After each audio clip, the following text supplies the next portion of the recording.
I'd like to call the August 8th, 2024 regular meeting of the Issaquah School Board to order, and we will start with the Pledge of Allegiance. I pledge allegiance to the flag of the United States of America and to the republic for which it stands, one nation, under God, indivisible, with liberty and justice for all. First item on our agenda tonight is public comment, and we have introductions. Great. Well, I'm very excited to welcome up some of our new administrators to either their new role or a change in role within the district, and new administrators to the district. So I will welcome up our principal leaders here to start, and I'll have Sherry Cox go first on behalf of secondary schools. Good evening, directors. I'm Sherry Cox, the Executive Director of Secondary Education, and I have the honor tonight of reintroducing, I guess, Amy Butson, who's been an educator in the Issaquah School District for 20 years. She began her teaching career as a humanities teacher at Beaver Lake Middle School, then moved to Pacific Cascade Middle School when it was transitioned from the freshman campus to become a middle school. While there, she was a teacher, the ASB advisor, and the PBSES coach. Amy spent the last 2 years, though, as an assistant principal at Issaquah Valley and enjoyed getting to see what life is like in an elementary school. But like anyone, she needed to return to middle school. So this year, she brings her expertise back to the middle schools, where she will be serving as the assistant principal at Issaquah Middle School. She looks forward to being in the same feeder pattern as IVE. I look forward to having her support possible ideas around dual language at IMS, and then continuing to build the positive relationships with students and families. So I'm really excited to bring Amy back to the middle school team. Go. Thank you. I am so excited to be moving over to IMS and joining that community. I feel really blessed to be in my same feeder pattern. So that first day of school, I'm going to get to see a lot of familiar faces of the students and the families, which I'm really looking forward to. Excited to get to the work. We've spent the last couple of days here as administrators really digging into the great work around engaging our students in their learning and supporting them in their social emotional needs. So I just look forward to getting started and heading back to middle school. Thank you. Yay. All right, we'll have Melinda Ryan Van on behalf of elementary. Good evening, Executive Director Melinda Ryan Van. I am here to excitedly introduce Julie Rojo, our new Apollo Elementary principal. Julie has relocated to Issaquah from Yuma, California, and has shared that it has been a goal for her for years to live in the Pacific Northwest after a college visit to the University of Washington. She's been in education for 22 years. As a teacher, she's taught grades kindergarten through 8th grade, and this is her 11th year as a principal. Her grandfather and father were school bus drivers, custodians, and groundskeepers, so she has fond memories of hanging around the school after dances and football games as a kid. Additionally, her family are big sports fans. They love to stay active, playing and watching all kinds of sports. Being a California native, she's a big 49ers and Giants fan, but she's also looking forward to supporting the Seattle teams, such as the Rain and the Sounders. So we had lots of great information from the Apollo community. We sent surveys to the staff and families of what they were looking for in a principal. They really were hoping that there was someone with some teaching experience who had a strong background with multilingual learners, and also had a record for providing strong interventions and supports for all students. And Julie checked all those boxes. So we're just excited to have her as the Apollo principal. Thank you, Melinda. And I just want to take a moment and thank the board and Issaquah School District overall for the opportunity to serve Apollo and the community that surrounds Apollo, and the students and the staff and the families. And I'm just really excited and motivated to get started with everybody and hit the ground running. I do have to say, one of the things that we were talking about just a few moments ago was that when I interviewed with several dozens of districts in Washington, and I did extensive research on all the districts I was applied to. And I just have to say that one of the things that was important to me was that my values and my beliefs aligned with the district and the strategic plan that you guys have laid out and the work that you have done. So it's not just something on paper, but you guys have taken action, and you can see those steps to meet the strategic plan. You can see them in action. And so that was important to me. But also the high caliber of Issaquah School District is so incredibly impressive. So from the initial phone call I got from HR, from Alyssa, to the work that we've done the last couple of days in our admin meetings, after 22 years in education, you kind of become stagnant and you're like, I need something more. And Issaquah is the challenge and the motivation and the people that I'm surrounded by. I know I'm going to learn and grow. And so not only is it a selfish decision for me, but it's also a chance for me to give back and serve the community. So thank you.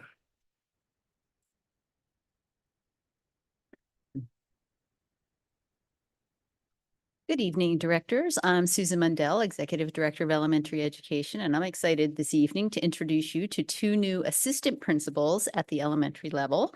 First, I'm going to introduce Dana Hunter. Dana is the new assistant principal at Issaquah Valley Elementary School, and Dana comes to us from the Mukilteo School District, where she was an AP at 2 schools simultaneously.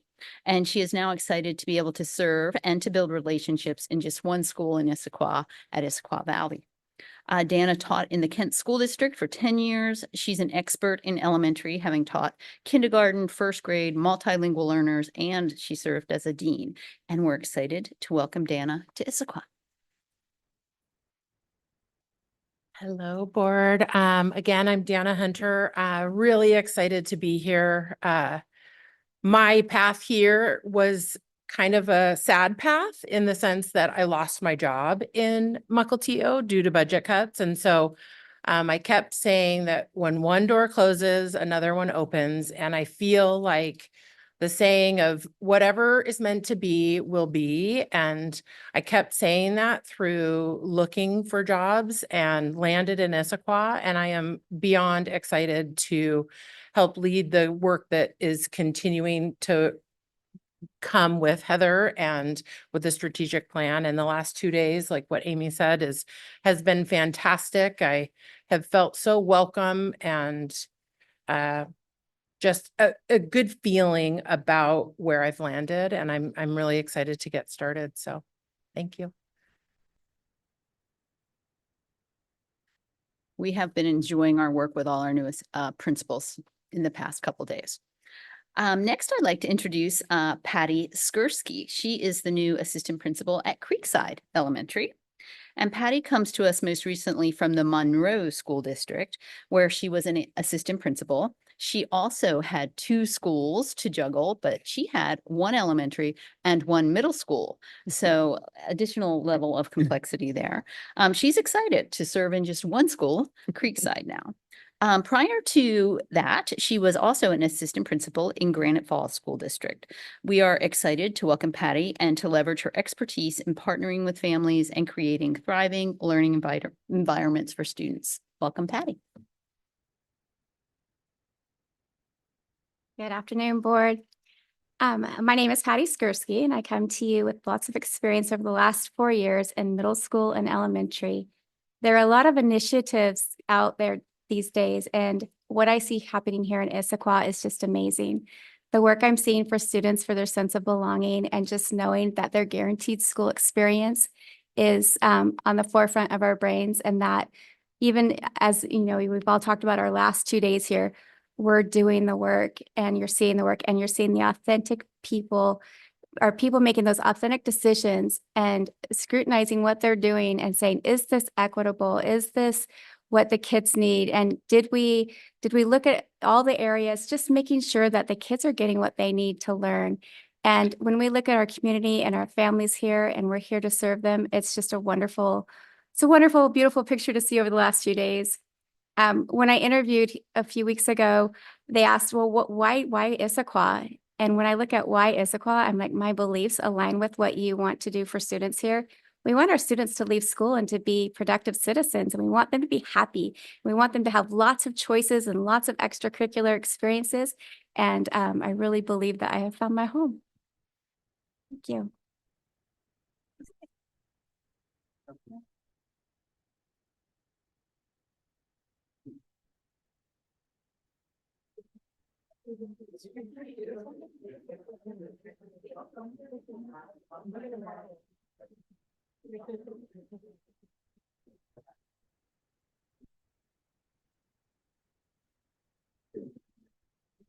I wanted to say thank you to Amy, Julie, Dana, and Patty for also saying yes to Issaquah. I mean, just hearing your experiences, it's clear that you bring a wealth of diverse perspectives and many different experiences that will inform your role now. And so we will benefit from that as a school district. Our school communities will benefit from that, and the students in your respective schools will certainly benefit. So thank you for being here tonight, and welcome. And we totally understand that you need to go enjoy this summer night. So please also feel welcome to do that. So thank you. Is there any other public input in the room or on Zoom?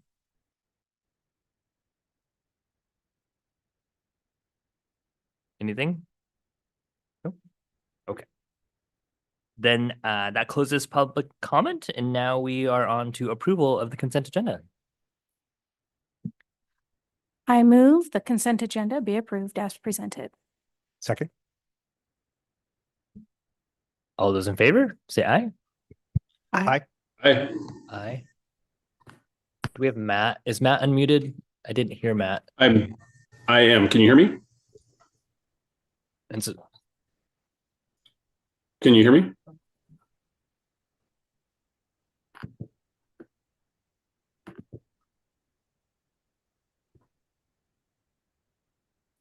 hey Matt, can you hear us? We can't Can you hear me when you now? talk.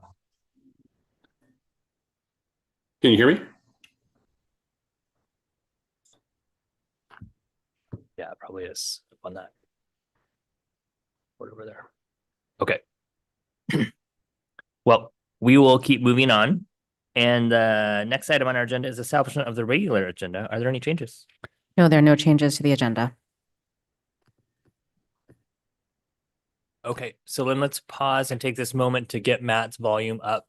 And it might need to be on the room where we can't hear, so that Matt, can you hear us? Or more importantly, can we hear you? Can you hear me? Can you hear me now? Thank you. Okay. My video is turned off, so I've tried to open that, but it says the host has turned it off, but oh, there we go. Perfect. Okay. Thank you. Alrighty. Our next item is going to be a public hearing 2024-25 for the budget. And we are right on time. So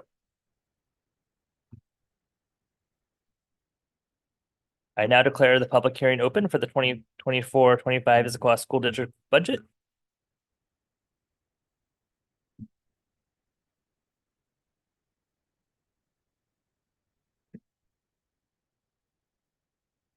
Can we pull up the slide deck from earlier, please?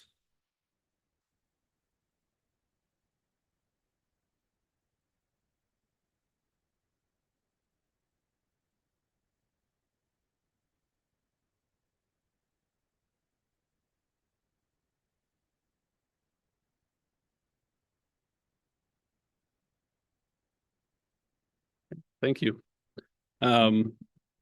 I'm Martin Turney, Chief of Finance and Operations, joined here with Mariah Vanasek, our Executive Director of Finance and Budget. Excited to walk through the presentation public hearing for the 24-25 budget. We have drafts of the big budget document online, and also we have a an updated version of the annual guide, which Mariah put quite a bit of effort into, and we're very proud of this year. So if you have a chance to look at that or go online, I'd encourage everyone to do that.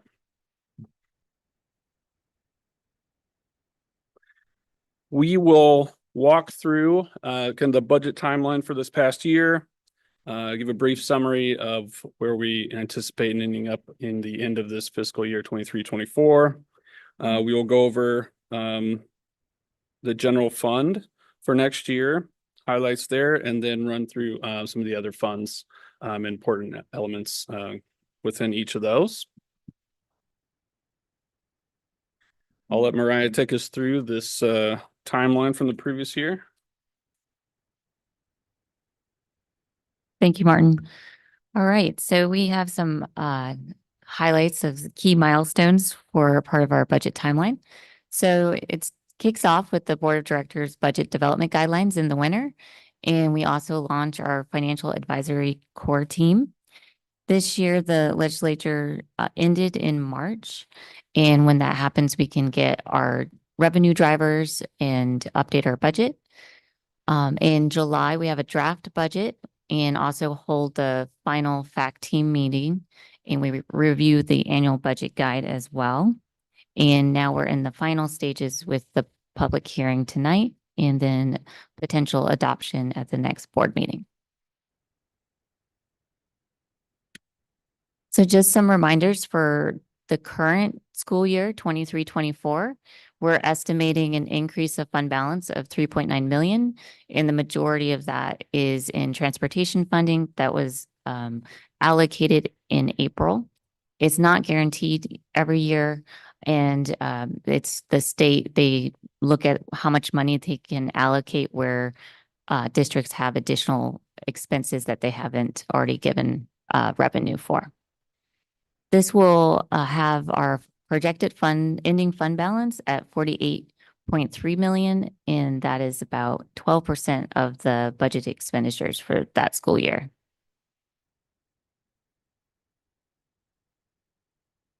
For 24-25, for the budgeted revenues, we're projecting a decline of about 174 students. That's less than 1% of the overall enrollment. There are increases from the state.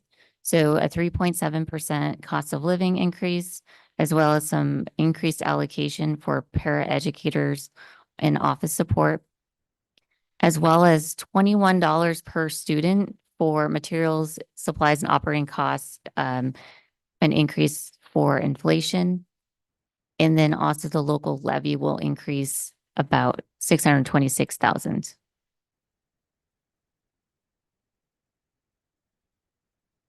So we have three primary sources of revenue, not including the other financing sources. So that one is the capital and tech levy. So the majority of the revenue is from the state of Washington at 68.6%. And then the next one is 15.5% for the local levy, the educational programs.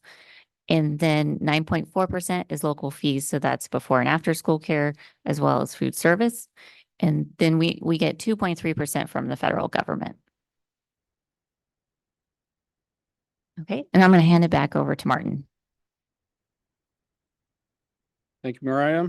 So I wanted to point out again, we've talked about enrollment briefly already, looking at a slight decline year over year. So this is kind of just showing the years leading up. It's an average versus our projection.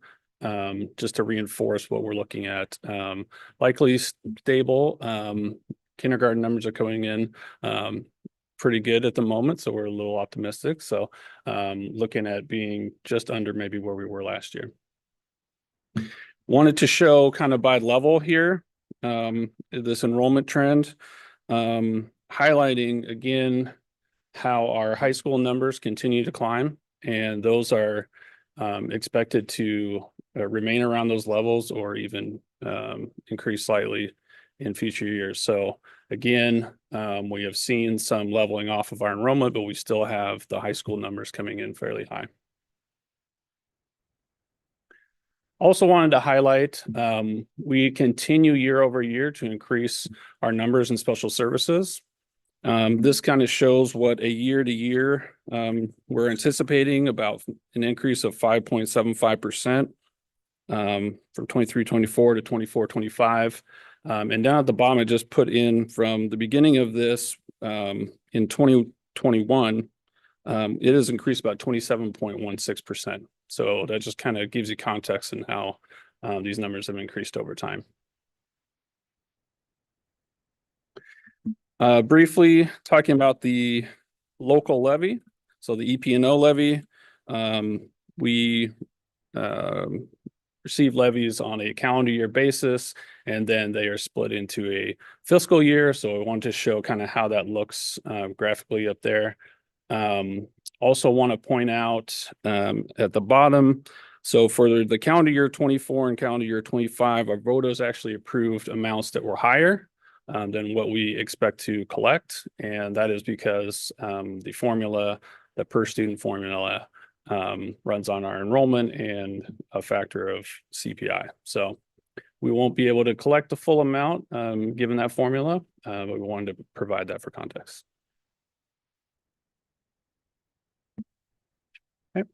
I'll let Mariah walk us through some of the expenditure information.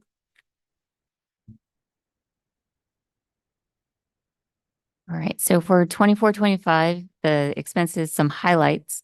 So we're going to be back on cycle for curriculum adoptions, and that's for elementary literacy, middle school math, as well as high school world history. And this also includes staff, 6 teachers on special assignment to assist with that as well. We also, something to note, so materials, supplies, and operating costs are increasing as inflation has increased. So just one example is insurance. So that increased from the prior year by 37%, and that's estimated at $1.6 million increase. There are negotiated increases as well as staff costs above what state and local revenues provide as well, of about $3 million. And then for special services staffing, we front loaded at the beginning of the school year the staffing for what we are projecting for enrollment increases as well. And then as part of our expense management process, we reviewed what must start, stop, and grow, and then strategically adjusted expenses for this budget process.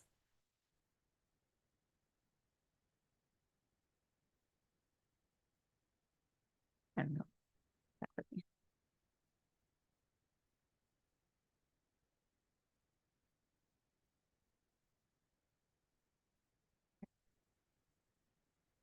Okay, so we have 3 primary categories for our expenditures. Classroom makes up the majority, so that's for teachers, paraprofessionals, teaching supplies as well. Support services makes up 18.1%. Custodians is included, bus drivers, food service, office professionals, so more classified staffing and supplies as well. And then the third category is our special services at 13.9%, and that provides it services for over 2,000 students. And so in these next slides, we detail out the funding source, the funding state versus the budget for these areas. So for special education, the state provides 63% of funding sources for special education for 36 million, and then local levy at 28% for 16 million, and federal provides 7% at 4 million. So materials, supplies, and operating costs. We also showed that the state provides $27 million in support of those types of expenditures, and we are budgeted at 46 million. Transportation, so the state funds 12 million for next year, and our budget is at 15 million. And we will definitely keep an eye on if they do allocate additional funding in April, but it's not guaranteed. So for Echo Glen Children's Center, in the spring, we receive the projected number of students for the next year by the Department of Children, Youth, and Families. They provided a forecast of 145 students, and we did they did recently disclose that this estimate is based on opening 2 additional cottages. They do not currently have a firm date when those cottages would open. And I'm going to give it back to Martin. Thank you. So I'll just add on to this Echo Glen slide, because typically we've had, in this previous year, we've had about 95 students, and it's, we're funded based on that enrollment. It's relatively consistent with the letter we get in April. This year, that number went up about 50 students, and we began to hear that they may not have the space for those students, right? So this is a concern. We just wanted to make sure that you were aware.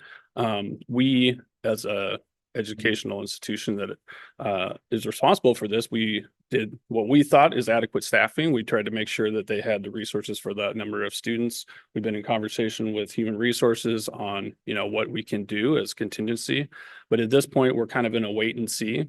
So when you think about the funding difference between a 95 student enrollment and 145, it does give us a little pause. And so we are watching this. We are doing what we can to adjust. There is potential that we have slightly overstaffed there, but at this point, we need to rely on what information we get at the time when we're budgeting. So we just want to be transparent about that and let everybody know where we are.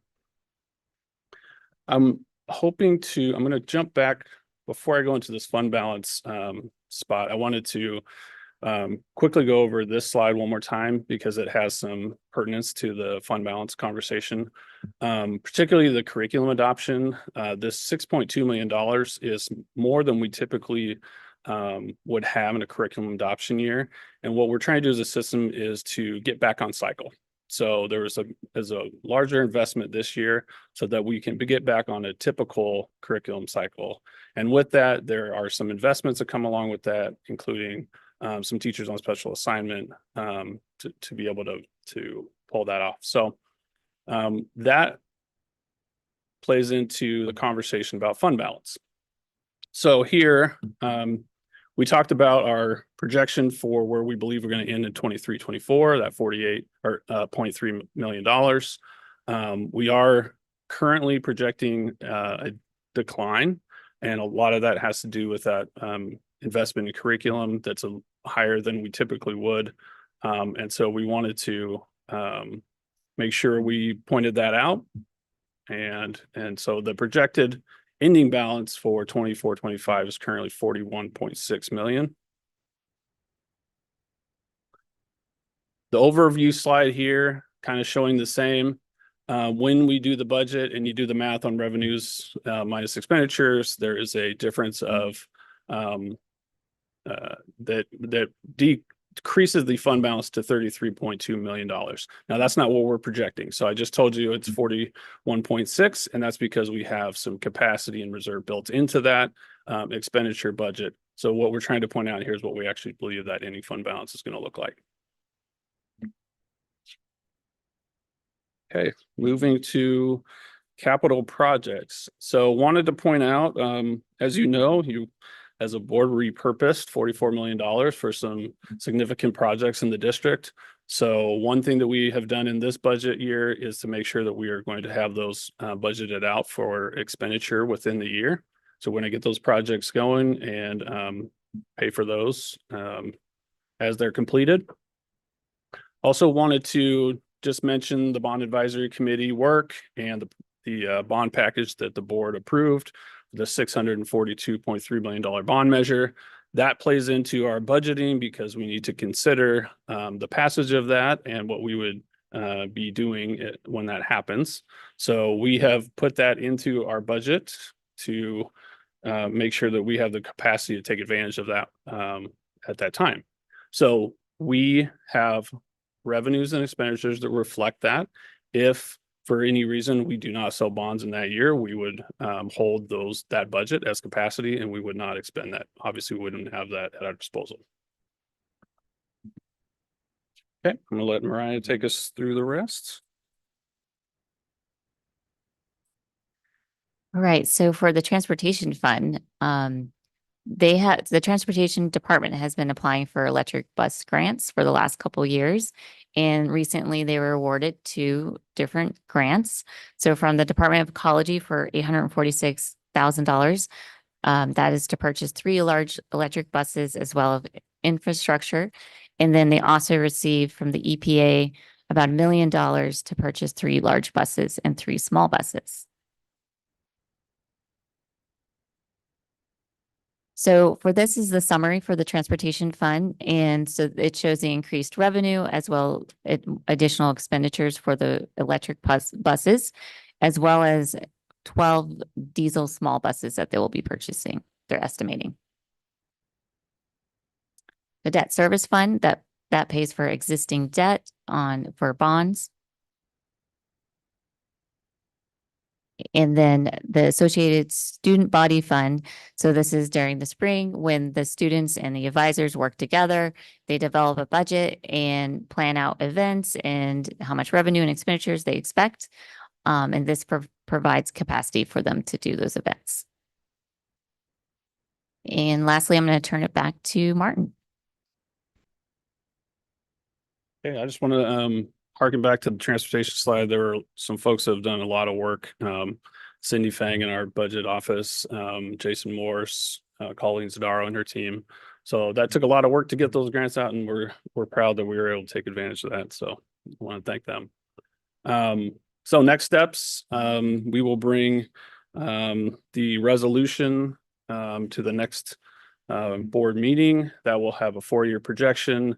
We also need to bring for the first time this MSOC certification that essentially says that we're spending all of our MSOC money that the state gave us, which if you saw on the other slide, was not a problem for us. So hopefully that's not a big deal. And then again, we have information on the website, the draft budget until it's adopted, and the annual budget guide also in draft form. Available out there, and it has been available here for the public as usual if they wanted to come and look at a hard copy. So that was also there as well. We have an appendices of for anyone who wants to take a look later. It has some of the things that are included in the budget guide, so people can find it there as well. Thank you very much. Thank you, Martin and Mariah. Matt, if you just use the Zoom to raise your hand when you have a question or a comment, then I have you and I should be able to see that. Wanted to open it up to board for any technical questions first, and then I will go to public comment. So any technical questions first? Yes, Dr. Mullins. So my question is back to I guess how the Echo Glen projection and staffing practically works. Yep.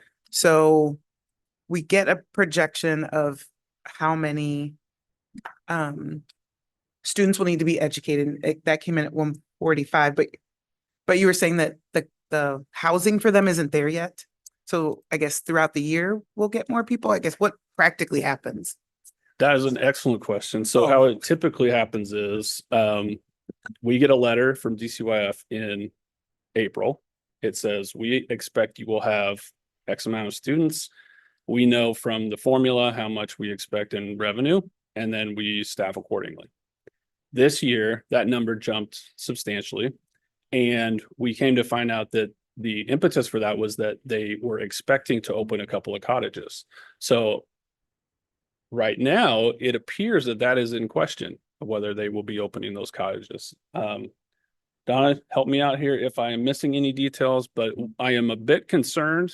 It's been in the news lately that they had an original plan to house these students, and that may or may not happen. So I guess my question is, they send the estimate of 145 and the funding at the same time, or the funding doesn't follow until we reach that 145, and then when do we have to staff thank you to that number based on when they actually fund the 145? Yes. So we get the estimate and we staff on that because that's all we have.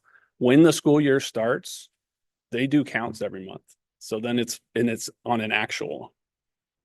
So that's where it becomes very tricky, because if we get a number that is vastly different than what they gave us originally and the enrollment comes in differently, it directly impacts our funding. They added capacity for 12 additional students, so that I was able to confirm with Allison very recently. They're anticipating adding capacity for 32 more students, but that is the cottage piece that Martin was just saying is not yet complete. And that renovation is obviously not ours to control because the facility belongs to DCYF. So we are awaiting word on when that is going to be wrapped up. The intakes have slowed down, but have not stopped completely. At Echo Glen, you've probably seen in the news that they were halted in one other facility, and that was reversed by a court. I guess we're getting, thank you. And so we staff to the number. Are those individuals that we can redeploy someplace else in the system so they're needed, or are they just Yes. attached to Echo Glen and regardless of the actual number? The short answer is we can use those human beings regardless. Okay. And we would have to follow the contractual processes for accessing a person out of that particular site once assigned, but that's not impossible to do. It's not ideal. It's not what we would prefer to do because I think they're great hires for Echo. We'd like to use them there. Okay, thank you. Very helpful. Any other technical questions? Yes, Director Taylor. Very minor point. I'm just curious. What drove the increase in the insurance costs in the MSOC? 37%. Yeah, that's a great question. In fact, we sat down with the risk pool yesterday to try to figure that out. The simple answer is, well, there's no simple answer. Let me just say that. We have had claims for things like frozen pipes and other things that have been unusual recently, but this has been a trend over the last 4 to 5 years. Insurance costs have just been rising. And at the end of the conversation we had yesterday, they simply said the market is what it is. And so we're not the only ones that are getting hit with these high insurance costs. It's unfortunate. In fact, I believe that we had a lower number of anticipated increase before we got to this later stage of the budget. So these are tough things to take on and find capacity for in the budget when you don't know. And a $1.6 million increase year over year is substantial, obviously. One more question. Yep. I think I understood you say that for the curriculum adoption costs that were up this year, makes sense why. Are you anticipating that in 25, 26, that number will come down a little bit? I am anticipating that. Obviously, there's I'm not going to hold you to it. Yep, I'm anticipating that because what this is kind of a 3-year catch up. We had a pause on curriculum, so we want to make sure we get back in a healthy cycle. So that cycle's going to be much less once we get back on that. Okay, thank you. Any other technical questions? Director Coyne. Yeah, thank you. Martin and Mariah, great presentation here. Question on the electric buses. It's great to see that we were able to get the grant went through for those 9 new buses. Are those the first 9 electric buses that we have in our fleet, or do we currently have any electric buses? And you've probably told me before, but just if you could remind me. No, those will be the first 9 buses that we will have. And really what we're hoping for is to get those into the fleet and begin to do our testing to see how they perform before we would go in any larger scale investment into electric buses. So we're going to get the infrastructure to charge them. We're going to get the buses on the road. We're going to probably test them out up on the plateau where it's a little bit flatter and shorter distances. And then once we know how they perform, then we may be able to venture into more electric buses along the way. That's great. Exciting. Thank you. Yeah, that'd be amazing if you wouldn't have to go down for gas. Right. They could all just stay up there. Other technical questions? Already. At this time, I wanted to open up for public comment. So this is an opportunity for anyone in the listening audience to provide input. Would anyone like to provide input?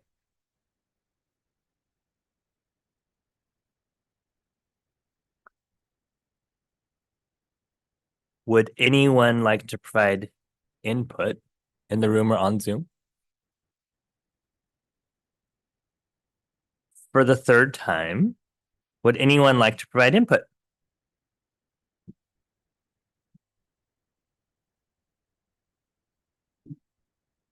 I now declare the public hearing on the 2024-25 Issaquah School District budget closed.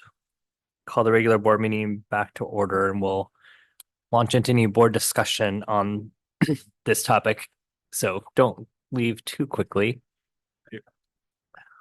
I just want to say, I really appreciate, one of the things that has been of interest to me is the fund balance, and it always seemed like a insincere chess piece that the district did each year. And I appreciate that this year, this projection is to come up with an attempt to actually provide the board with a number that you actually think it's going to be. And every year we would get a budget and be like, it's not going to be that number. And we would be planning even staffing according to like, oh, it's going to be $17 million. It is not going to be $17 million. And it never has gotten close to that. So I really appreciate that even though you forecast the budget to have an ending fund balance of 33.2, you say actually, but we really believe it's going to be X. And so I'm not going to hold you to it, but I appreciate that transparent projection because I think it helps us build credibility with not just the board, but with our community and most importantly with our bargaining units. Because it was something that was just frustrating, I think, on all levels. So thank you for that. Wanted to open up for any other board comments or discussion points.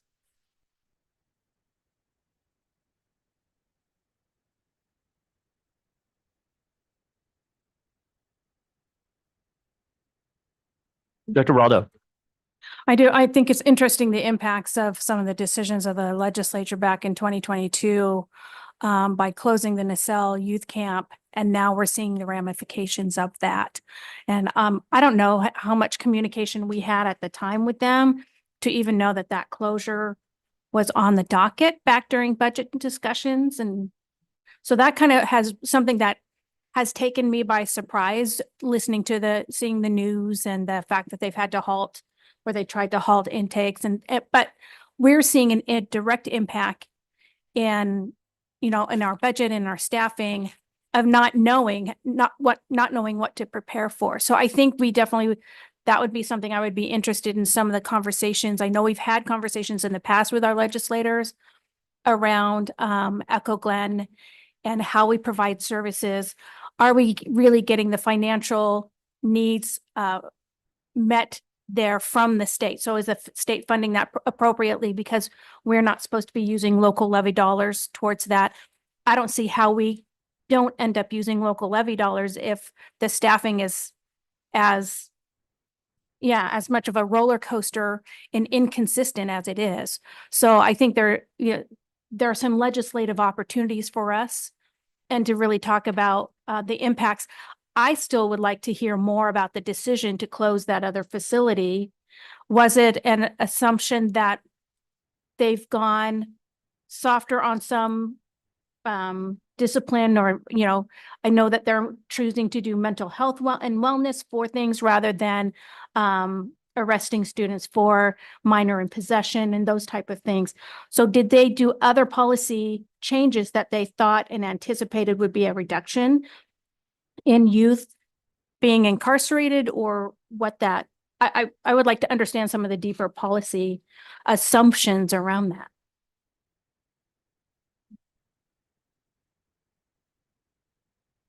I mean, overall, we are deeply aware of the gap between when funding is confirmed compared to when we need to staff as a school district to ensure that we are on the ready to meet the needs of their projected total number at the high water mark that's given to us. So for us to be able to help engage in a conversation to understand the unique needs of our juvenile youth who are incarcerated, we would be more than welcome to engage in that conversation to make sure that we are doing everything we can to provide the best supports, but we have to do that in partnership, not in isolation. And for the public, I think not too long ago, we had like 49, or it was in the 40s, the number of students at Echo Glen. So this is a significant impact. But when I first started, we were up near the middle 100s. So it's really been quite a challenge. Other board comments? Yes, Director Taylor. Just first of all, but this is great. No major reductions. I think that's fantastic, showing stability in our finances. It's really good news. I just wanted to point out, this theme. The budget shows the shortfalls we're seeing in state funding. I'm beating this drum over and over again, but it's not going to be sustainable over time. When we're looking at special services, 28% is coming from local levy, MSOC 40% from local sources, transportation costs now 18%. At some point, the state has just got to get on board and start to increase our educational funding back to the levels we were at just a few years ago, because like I said, we're fortunate that we can cover all of these needs now, but I really am becoming concerned what this trend's looking like. So that's all. I agree with you. I also agree the importance of advocacy. We spent the fall, as you may recall, fighting for transportation dollars and then lobbying with them and Olympia also for that. So I'm glad to see they added an additional 3 million to our budget. That's hopeful. And I think that power advocacy really, really does matter. And we look forward to seeing how you want to lead us. Director Mullins. So I guess what I want to talk about is maybe just acknowledging the quality of what you do here, the quality of the materials, the clarity of the information. It's stellar. When I joined the board, which is 5 years ago, am I up to 6 yet? I used to walk around with the guide to understanding the budget just so I could understand. And I was like, this is even better. So I just think from a community standpoint, if there's ever concerns about being able to understand what goes on in the budget, if there's ever concerns about a level of clarity or transparency, I just can never say enough to point people to the materials that you produce.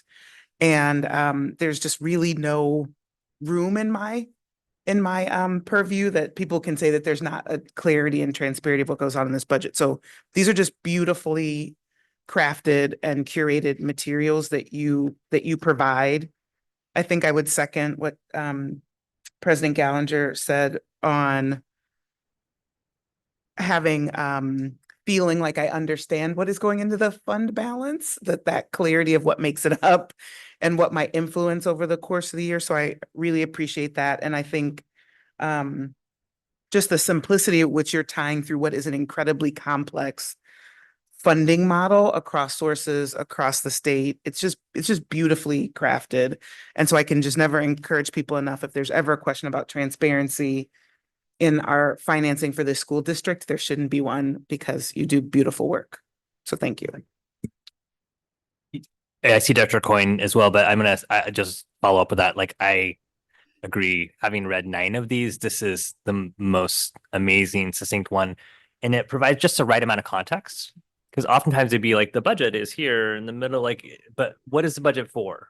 And here the context provides the budget drives what we want to accomplish in the school district on behalf of all of our students and families. And I think that's incredibly rich part of the conversation that was missing. So I really, really appreciate it. Director Coyne. Yes, can you hear me? I think you can't hear me again. We can hear you. Oh, can you hear me? Okay, great. I think during public comment, I think my video and sound maybe went out too. So I'll try to, hopefully my video can come back on again. Anyway, I want to second, I guess third, what Director Mullins said, and also Director Gallinger too. And just one additional component, and was hoping, Martin, maybe you could speak to this.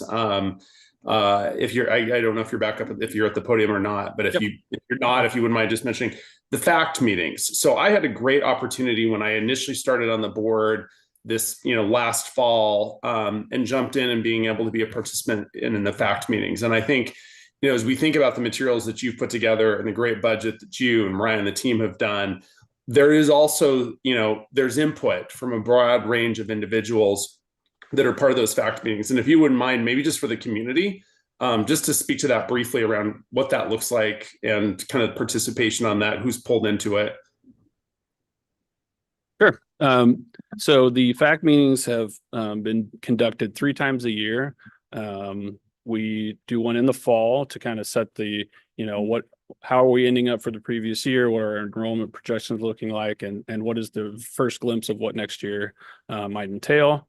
Trying to remember, March, May, December. Somewhere in the middle of the year. That's right. I remember exactly. There is like what we know now. So we usually have like a governor's budget. We have some indicators of what the next year is going to look like. And we want to bring this group along that has a board member, our union representation, internal staff, an internal group that gets to look at, these budget inputs along the way and have the opportunity to not just learn, but provide input. So that mid-year is kind of like, what are we about to do and try to do in our budget? And then the later meeting is kind of the culmination meeting. It's to say, okay, we're on the verge of being able to submit this budget. We have as much information as we're going to have at this point.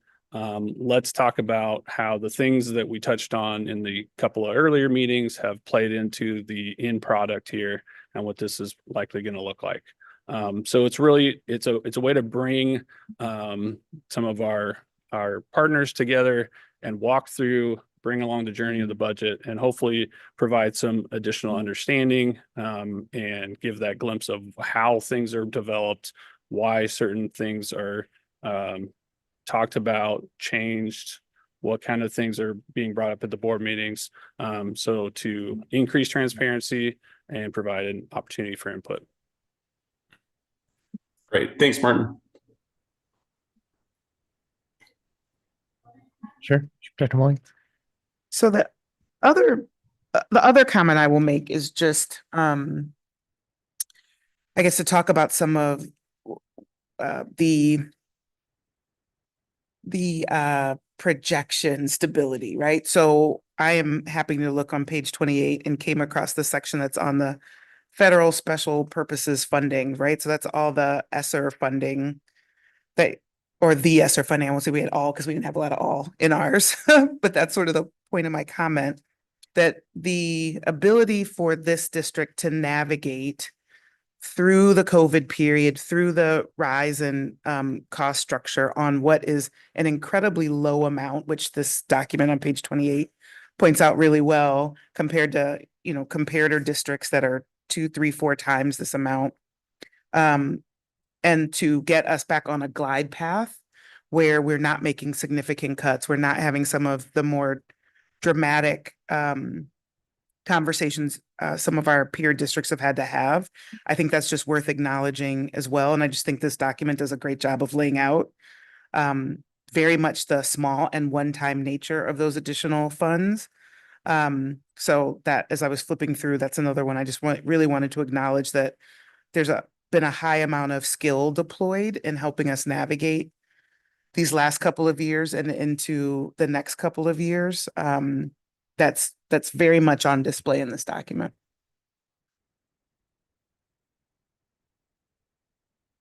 And just so, while there's great things in this document, in page 35, it's not that it's not a great piece of information, but it's not something that I would want to, that's not our goal.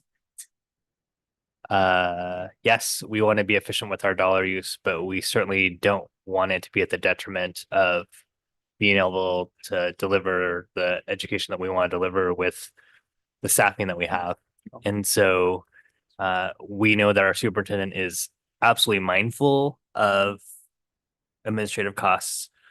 At the same time, we want you to know that we also want you to make sure that you have a leadership team that can support all the work that the board keeps adding to your plate. So, yes, Director Moraldo. Yes, I wanted to make a comment, especially for our voters, to say, one, thank you for the voter approved levy. But that if they look in there for the third year, we will not even be we're not even budgeting for the full amount that they approved. So the difference between the approval and the actuals, and even in this case, the budgeted, because of the legislative restraints or constraints, we're not able to collect more than a little bit more than 62 million of the 67 million approved. So that, again, I love that we're not spending money that we don't have to, but in this case, it's also restricted. And our public has said, you're welcome to have access to this funding, and we're not able to access it. And I think it continues to be a frustration of mine if the voters say, we want to invest in our schools, and the state is telling us, no, you can't. And if you look at our strategic plan, it would be so much easier for us if we had that additional $5 million to be spending on those investments. Yeah, good point. Any other thoughts from the board, from our superintendent or your team? I want to thank you for your comments and some helpful, also instructive ways to look forward and partnering with the board as we enter a long legislative session, not administrative session, long legislative session. So our team is willing to do whatever it takes to help support the advocacy of the board with our legislators and join you in those meetings. I will also share that I want to highlight, while I will say Martin Turney and Mariah Benasek, I will also say Mariah has been a real leader in our communications and preparation of information with her team and deep partnership with our communications team, because we've also not only have to think about the content and the details of the numbers, but then the formatting and the visuals and the kinds of ways that we make sure that this is as accessible as possible. So I will say, Mariah, thank you very much for your efforts and leadership in providing high quality materials, content that is consumable by more people. Thank you so much. This is something that we continue to look at and expand upon. We care very much about, is it easy to digest? Is it approachable? Also, does it lay out our financial stewardship and transparency? So this is something that we'll continue to expand upon as well. So thank you. Thank you. So we anticipate that this budget will come forward to us at the next board meeting for approval. So if you have any concerns about this, I'm pleading with any board member to communicate that to our team and superintendent no later than Friday. Perfect. Next item on our agenda is work study recap. So for 2 hours prior to the start of our meeting, we were gathered to talk about what a cell phone policy could potentially look like in our district. What are other districts doing, and nationally, what is the conversation and where would we fit into that? This would normally have been a retreat topic, but our retreat that is coming up in a couple weeks is so full. There are a couple items that are split outside of the retreat. And so thank you to our superintendent and your team for gathering in for a longer work study that would normally have been in our retreat. So this was brought forward. All the different topics that the board wanted to bring forward for this retreat were fitting in. And if they don't fit inside the retreat, then they're fitting in these nearby meetings. So wanted to open up to board for any reflections on that conversation that we had together.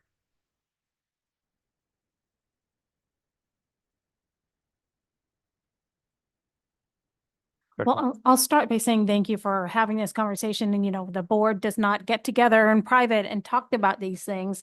And so this was our first opportunity to really engage where we were each at.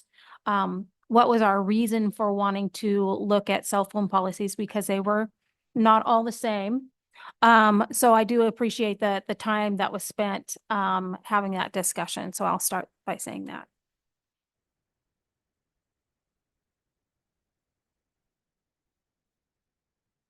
Director Quinn. Great, thank you. Again, as was mentioned earlier too, just having the conversation was useful as a board. I would also say too, I think as we continue to hear what other neighboring districts might be doing in the area, and also hearing from parents and our constituents, I know I hear from many saying, hey, how can I get my voice heard? And I always encourage folks to either come for public comment or to send an email to the Issaquah School Board general inbox, which you can find out on our website. It's a great way to make sure your voice is heard and that we hear your opinion. I think that, as we proceed and a lot of the conversations we're having around cell phones, it's very helpful for us to know the pulse of the community. So we can really assess what's best for our schools. I think as we look to, building cell phone policies, I think, definitely receptive around the need to think about creating consistencies across all of our schools, and making sure again that we're keeping what's best for our students top of mind. I think it was also useful too, towards the end of our conversation, we talked about resources to help parents, students, and teachers in supporting healthy cell phone use. I think that is really key. I mean, cell phones, even if we, move to a cell phone free policy across our schools, they'll still exist. And how do we help parents? How do we help members of our community really teach our kids, our youth, healthy cell phone habits? And I know for many of us, maybe had a plan to, have our kids start leveraging cell phones a bit later than we had hoped, but the pandemic kind of spurred many of us to have to give us cell phones sooner. So I think, how do we go back and then teach those kids who maybe got a cell phone earlier than we would have liked, healthy cell phone usage? So, broader, I think, again, providing resources to the community to help with that, I think will be good. So all in all, appreciated the conversation. So thank you. Thanks. Dr. Taylor. I'll echo some of these same comments, but really great to hear all of the opinions of the board members, and for the first time, as you mentioned. So that was very, very helpful. And I'm also just very appreciative of all our administrators and the input that they gave us, particularly about current practices in the district right now, and, their own observations of what they're seeing and what a particular path forward might look like. So I think we identified the building blocks already of what a potential policy could potentially look like. And we definitely have some starting points for discussions as we move forward. And I just will reiterate again that I think of all the issues that we face on the board, that I have heard the most from parents in our community on this topic. So it's timely. And, I'm just glad that we're moving forward, because I think that the community is very interested in the topic as well.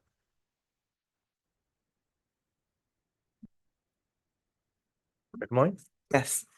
So I think it was helpful to be able to see across the district what's in place today, or what will be going in place with the start of the upcoming school year. And that I don't know if I have the right math, but the majority of our schools are looking to address this in a way that makes sense for them, makes sense for their individual communities, which is great. I think the question becomes, what as a board could or should we do that is in support of those efforts, gives more, I don't know, credence or teeth or something in the work that's already going on, versus trying to do something that takes away from that work or that is in conflict with it. So I think whatever we can do should be at its simplest, like a do no harm and be of support for the policies that are going on. I think what's interesting to me is in just looking at some of the surrounding policies and even some of the surrounding rollout information, it feels like as school systems are being very careful on this topic, and I'm not sure it's one we need to be that careful about.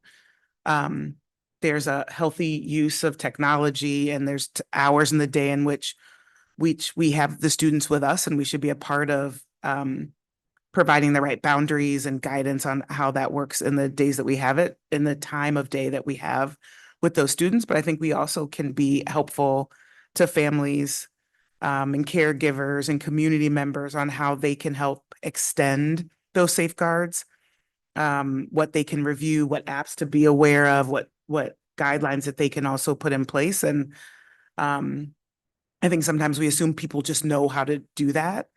And having two teenagers, I know for a certain period of time till there's new apps and new approaches and new ways around some of those safeguards. So I think there's an opportunity for us as a district to take a leadership position in sharing what we know and sharing the education we have and helping us all work together in order to help our kids use the technology in a way that is productive, that's safe, that supports their growth versus in some of the ways that can be detrimental. So I think it's the right conversation. I'm glad to see, a number of our schools are already tackling it in their way. And then whatever we can do to augment that, to be of support, I think is a great thing to do.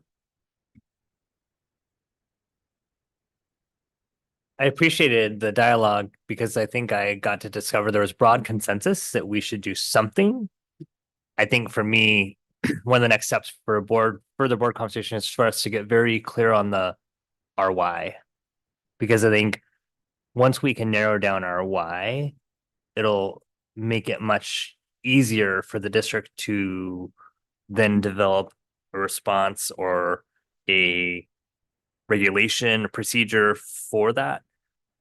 And it's not like a singular why, but it needs to be a very succinct why, because we've taken lots of inputs, and I think over the springtime we've taken lots of inputs, and I would say that our district and board is probably just more deliberative and measured in our approach, so it's going to be longer than it would be maybe in other school districts, and that's okay. It's the Issaquah way. So, but while we may not enter this school year with a quote cell phone policy, I would encourage people to definitely engage. And as Director Coyne said, email us, talk to us. We do want to hear from you because this is going to be a conversation this year that we hope as we near the end of this school year, will have much clear direction leading up to the following summer. So with that, wanted to hand it off to our superintendent for thoughts. So I appreciated our team's engagement and support of the board discussion, and appreciate during the summer and busy time our school building principals, especially the secondary level, sharing with us what their approach will be with their school community. I do know that each of our secondary principals has worked with their staff and their students and their families to develop the policy and or not policy in place for cell phones to be able to see and meet the needs of the direct community. And through that, we will also learn this year and how they approach that and what kind of feedback they also get ongoing. And so with the start of the school year getting kicked off, we expect to see how that goes and sort of wait and see a little bit, but then engage and learn and explore with our school community and our community at large to discover what else might be needed to support, in particular, the why, which I think we all are loosely talking about the why in terms of really helping to foster engagement for our youth in terms of interpersonal skills without technology, but also to address issues that do arise that we know that comes out of use of technology that can distract from mental health and really take away from students' well-being. So we're eager to launch that conversation in a large way and in a wider way, and learn from what's happening in this fall, and also learn what's happening from other school districts too. So that is all worthwhile. Yeah, I would say that we have something going on in this fall that I don't think any other school districts are doing implementation is that small thing that you have to do is a school bond in November. So we do understand that there's a potential distraction as we start the school year. So thank you with that. The next item on our agenda is works in progress. So superintendent. Great. So on the theme of starting the school year, today there was an annual bus ride along opportunity for entering kindergartners and their families. And so the goal of this time is to provide an introduction to the school bus rules, and street crossing procedures. It is also a unique opportunity for, and I would say a once in educational lifetime journey for any kid in our district to actually go through the bus wash at the transportation center. So I took advantage of that once in a lifetime educational journey, and we enjoyed our time and appreciated our driver, Debbie's very clear and easy to remember bus safety tips and expectations. And we were greeted by Supervisor of Transportation, Bridget Anderson, who did a phenomenal job of making sure that All families were welcome, buses were lined up ready to go, clear signage, an Instagram moment was available as well. And then to Colleen Zadaro for making sure always that this is a phenomenal event through her transportation team overall. So it is the first of first. If a student is not being walking with a parent or family or caregiver or driving to school, their first experience going to school might just be the bus. And so it is a first of first for so many and very memorable for our families as they prepare to go to the school year. We, as a school district and executive team, are 100% focused on starting the school year strong. August is the month when we were doing our preparation to prepare our staff, who then prepare to welcome students and families. As an administrative team, you heard already from our introductions of our administrators presented this evening. We spent the past 2 days with our admin team. And the real purpose of that time, not only in these past 2 days, but also throughout the year, is to focus on fostering our connectedness to each other, to have that sense of community belonging, to grow our collective impact, to be able to address access and opportunity gaps for our students, and to strengthen our community of leaders and managers at large, and stewarding our organization, people, and resources to engage in our best practices for operations and for student learning and well-being. This week in particular, we focused and grounded ourselves in our new school year with introductions and activities to foster team across our administrators.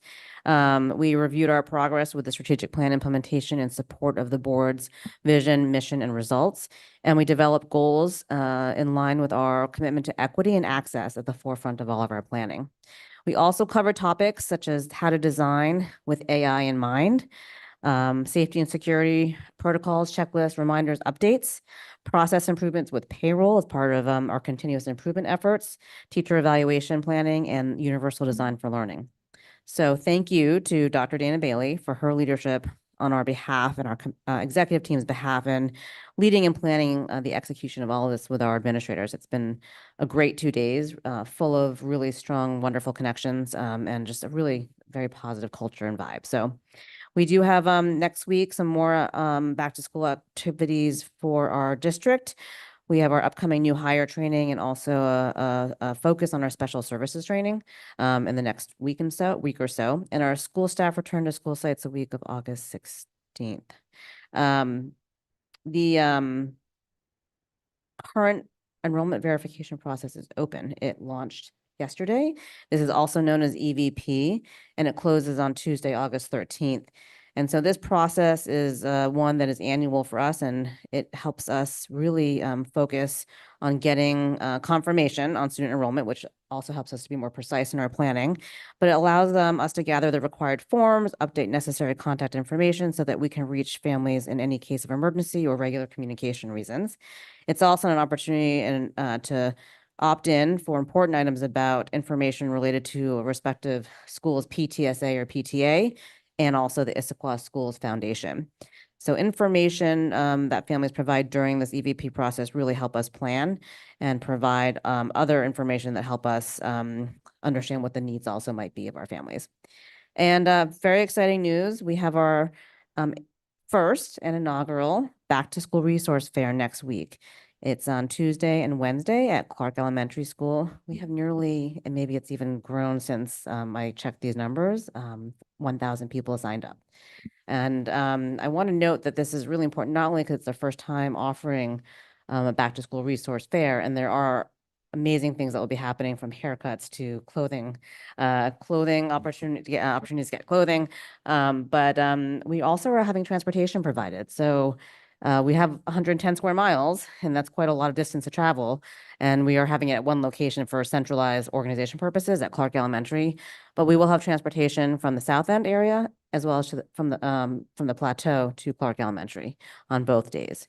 And all that information is available on our website, but the hours will be on Tuesday from 12 to 8 p.m. and on Wednesday from 10 to 4 p.m.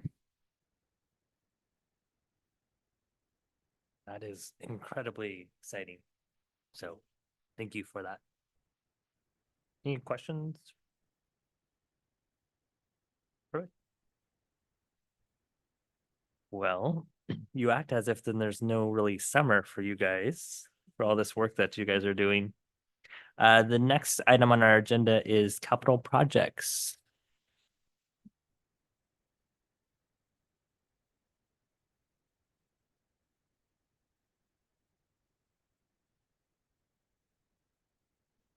Good evening, Board of Directors. Superintendent Tom Mullins with the Capital Projects Office. Give a capital projects update. Gonna touch on the 2018 critical repairs levy projects, the 22 levy critical repairs levy projects, update on the progress of the new high school design and permitting. And we've got some other things going on in the department I was gonna mention. 2018 critical repairs levy projects that we've recently completed. Playground rubber matting conversion from chips to rubber matting at Cascade Ridge. We've got walk-off mats at several locations complete, nearing the end of that budget. Classroom furniture, we finished that budget off. Roof repairs, Maple Hills, that completed that budget. Issaquah Valley Elementary School miscellaneous repairs, same thing, that project's complete, budget gone. And we had the office remodel at Satellite, which ended up being flooring mainly, flooring replacement. We got that done. And that project is now, budget will be closed. Some of the 2018 levy projects in process. Playground rubber matting from chips to matting at Issaquah Valley and Maple Hills. The painting of Challenger Elementary School. I don't know if anybody's been by that one. Okay. Transportation Center Shops AC is in process. That one is we'll go back here. The painting is going to be done at the end of the summer, another couple weeks. Transportation Center Shops AC is going to carry on into the fall. The units ended up being a longer lead time than we would have hoped. Some miscellaneous repairs at Challenger we're continuing on. Endeavor Elementary School miscellaneous repairs in process. Sunset Elementary miscellaneous repairs in process. Beaver Lake and Maple Hills fire alarm replacements are in process and expected to be done near to the end of the summer. And the Maple Hills DAS, same thing, near to the end of the summer. So we recently added the 4 projects from the reallocated 22 levy funds. Early learning options on the south end, land for transportation, security vestibules at the 3 high schools, and fire alarm system replacement upgrades throughout the district. We're looking at options for land and other options for the early learning center. We've met, same with the land for transportation. Architect has been engaged at for the vestibules at the 3 high schools, and the engineer has been engaged for the fire alarm system replacement upgrades. Because there are some tangible projects, I took some pictures of the existing conditions at the 3 high schools, the entrances where we would expect to be building the vestibules. This is a current condition at Liberty High School. You'll go into the doors to the left. The door to the office is right on the right. Where that wall is by the window is where we're expecting to build the vestibule and have the double doors and the guest check-in. Same with Issaquah High School. That's the existing condition. We're looking there, and we're also looking around the corner at where the Lina offices are and try to get a better entrance into the office. As you know, the challenge there has been the main entrance is remote from the reception area. That's going to be one of our challenges we'll take on. Skyline High School, that's the existing condition. Forgot to mention at all 3 of these schools, currently you'll see on the wall a camera. That's the little round deal on the wall. And then the black box is either a card reader, and then there's another black box. Well, underneath that piece of paper right there, that's a note that says they're closed for the summer, is an intercom. button that you push. And that's how they would get in now. They'd go up, push the button, a camera would come on, and they would be seen by the office and asked for entrance. And we'll turn that into something. And I'll continue to take project pictures as those projects move along. Current early schedule for the 3 vestibules, you'll notice they're all the same. They're showing a completion for the beginning of the 24-25 school year. Until we know more, that's where we're going to start at. And hopefully we can get those projects out, design, bid, and open prior to that. We're doing everything we can. A lot of it is dependent upon the permitting agencies. It's 3 separate. You got King County for Liberty, City of Issaquah for Issaquah High, and City of Sammamish for Skyline. We'll try and start the clock all at the same time and see who wins. New high school design and permitting update.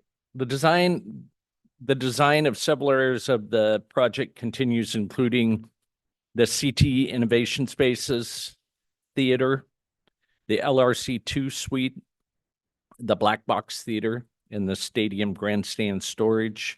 These are some areas that were affected by our recent CTE and innovation focus. Site work permit that will allow us to break ground pending funding is ready for pickup upon payment. And we're purposely not doing that to not spend the money and not start that clock. And still expecting to have approved building permits in hand prior to the groundbreaking in 25. The site work will allow us to start work.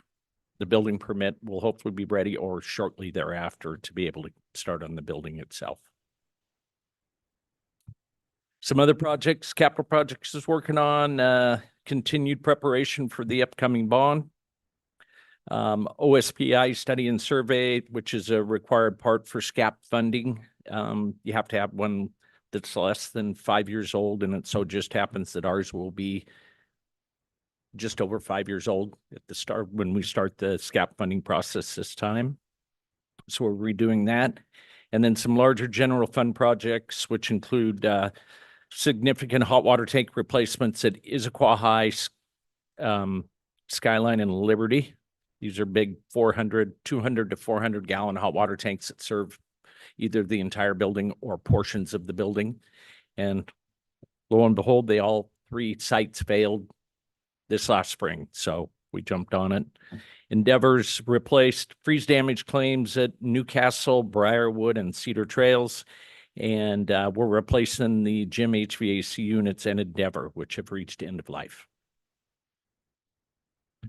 Next steps, continue work on the 2018 and 22 levy projects with an emphasis on the completion of the 2018 levy projects and the newly allocated 22 projects. Continue work related to the preparation for the bond. Complete the study and survey and get it submitted to OSPI and get the deep form process restarted. Any questions? You've had a busy summer too. Yeah. And something of theme, Superintendent. Director Coyne. Yeah, thank you. Tom, thank you for the update. One question and then a quick comment. On the office remodel to the satellite office, I haven't heard of that before. Where is that? Is that the? It's the, and I might have wrote that down wrong, Director Coyne. It's the Satellite Transportation Center. Okay. Okay. And at one point when we, when this 2018 levy was put together, they were going to need another person in an office up there. And we were going to remodel and build a new office. Well, since then that has been cut back. They only have the one person. So we had those funds. One of the things that site badly needed was new flooring, carpet in the driver's lounge, and some repairs in the bathrooms and corridors. And so that's what we ended up using the money for. Oh, that's great. Okay, perfect. Thank you for the clarity on that. And then just a comment, thank you for the reminder to drive by Challenger and check out the new paint. Look forward to seeing it. Yeah. No. That's what they did Beaver Lake in. Okay. That's like Josh, you're fired from Evermore doing painting. Any other board questions or comments? I really appreciate that. I think the two questions I have is the one we said general funds are used for all those unexpected hot water tank issues. Yeah. Do you have what's the ballpark cost of general fund costs for all the items you listed? I'm just Those. just curious. Let's see. I think we're around for the 3 large hot water tanks. I think we were around 600,000. Endeavor was somewhere around 60 or 70,000. And the Endeavor gym unit will be somewhere around $500,000. There's actually 5 units there that are going to be replaced. We're looking at right now that are all kind of together and failing and having the same issues. The freeze claims, which will be reimbursed a good portion from the insurance company, I think they're around 800,000.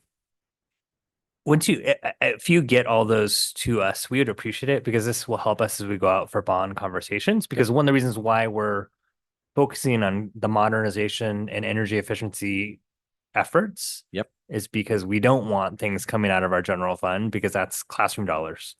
And so that just helps us tell our story. So I would appreciate that.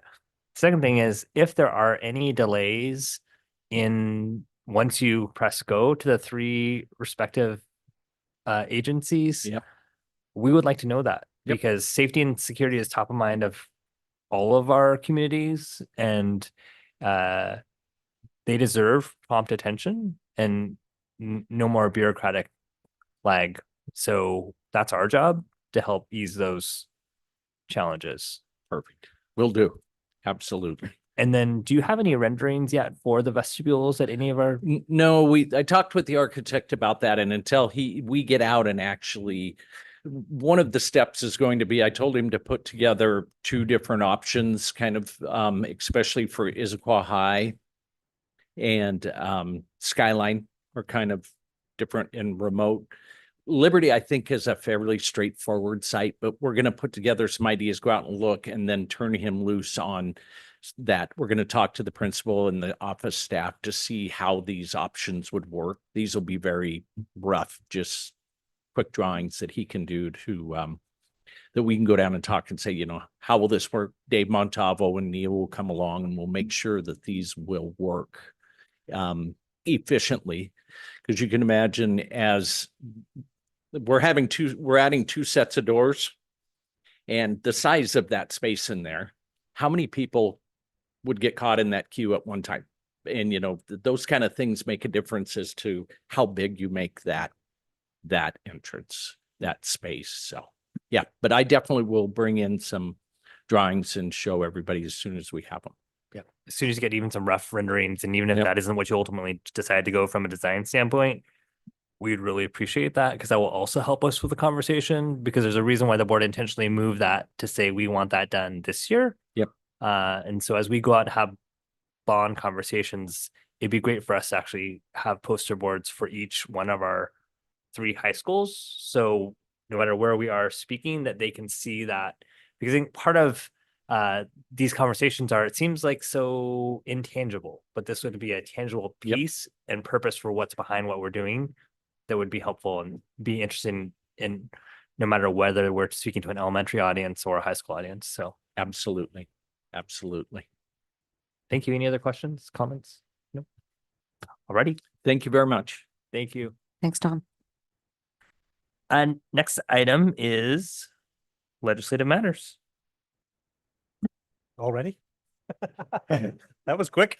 Just a couple updates. I continue to meet with some of my fellow legislative reps in some of our surrounding neighboring school districts. And actually, we had a fairly long Zoom meeting on July 29th, where as a group, we just sat down and had a discussion around the WASDA handbook, which, just for our vast viewing audience, is WASDA's really presentation of the platform. It's the platform review process for what WASDA's advocacy positions are going to be.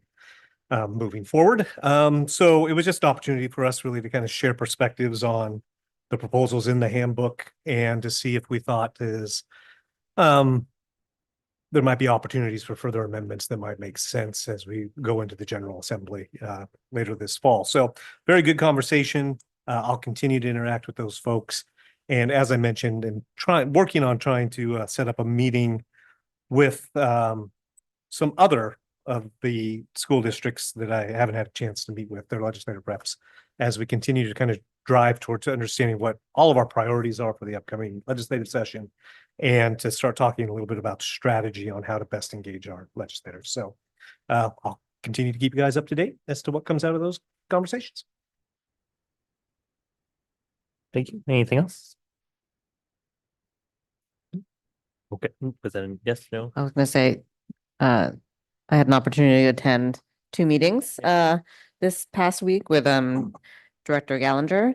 One of them, we went to the city of Issaquah, and I'll let you talk about that one. And then we also went to the city of Bellevue, but really just making sure that we're getting to know and sharing information with our respective city councils that help support our youth and our overlap in that work. So also Martin Turney joined us for both the city of Issaquah and for the city of Bellevue, and Tom Owens was able to join us for the city of Issaquah. Yeah, I would say huge thank you and shout out to our colleagues at the Issaquah City Council, Mayor Polly, and all the staff. They allowed us to present their last council meeting on Monday. And I just forwarded to you the signed resolution that Bethany had sent to us tonight. So thank you for that. So they were wholeheartedly in support of the bond and all the things in it, and appreciated your strategic inclusiveness of the bond committee. So they felt very well informed and attuned, whether it was their direct participation, their indirect participation based on spouses or whatnot. So all in all, I think that went really well. Bellevue is a council that I don't think that we've typically engaged with, as far as my knowledge. So we are all learning that together. So we went and sat through 2 hours of really interesting public input before it was finally our turn. And we hope to be able to be on their agenda next month. So if questions come up, feel free to reach out. Next item on our agenda is announcements and correspondence. Are there any other additions from anyone? Hearing none. The last item is calendar and future agenda topics. So it's hard to believe that it's already the start of another school year. And so you actually have to click on the link. So I'd encourage you to do that now, because that's where all the dates are. So I asked for Bethany to list all of them so we could start to play this assign game. And so again, I guess we can first pause to say, how do we think the spring worked?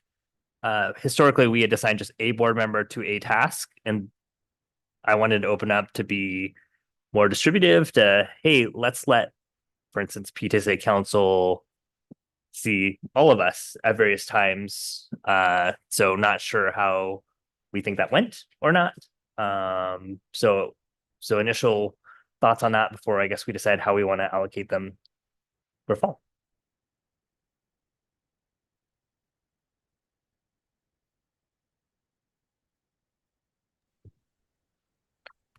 Yes. So I it's funny. I guess I think I enjoy better the like being assigned to a group. Like one, so when I had ISF for the year, for me that was easiest to go back to ISF. I understand how they're structured, like what their agenda looks like, where I fit into that. It was maybe, and it's just personal, a bit less comfortable jumping into the other ones. I think the other one I went to was the PTSA leadership one, which had some scheduling issues the time I went. So I'm open to sharing across. I just felt like it felt good to be kind of knowledgeable about the one group and go back to them repeatedly and know some of the things they'd asked for before, or if what I was sharing resonated. So that's just my insight, but happy to support in whichever way. Director Coyne? Yeah, I definitely hear Director Mulling's thought on that. I mean, I think as board members, I do think it's easier to go to just one of the sets of meetings because I think we understand, the structure and the format of the meetings a bit more. I will say though, from my years being on the Issaquah Schools Foundation, there was a point where oftentimes different board members would rotate in, and it was helpful to hear from all of the board members versus just one. So I guess I'm torn because as a board member now, as a school board member, it's it's much easier to just go to one set. But I will say, as a member of the community and sitting in some of these organizations, it is nice to hear from all five of us. So just a thought. I'll muddle that further. I would say that as a new board member, still going to use it for another few months anyway, until my 1-year anniversary. As a new board member, I really appreciate, 5 years. Okay, let me mark that down. 5 years. Okay.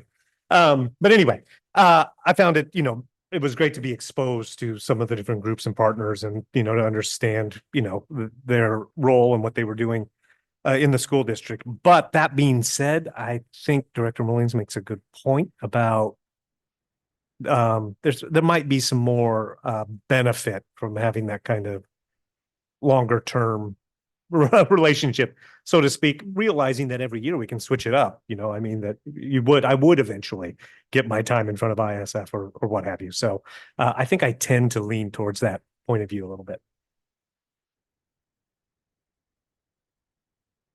Yeah, I think there's something to relationship building that is important. I think my only hesitation is I know that there are a lot of meetings and it's hard to get scheduled. So at least I think it might be easier to say, here's the person and here's a backup.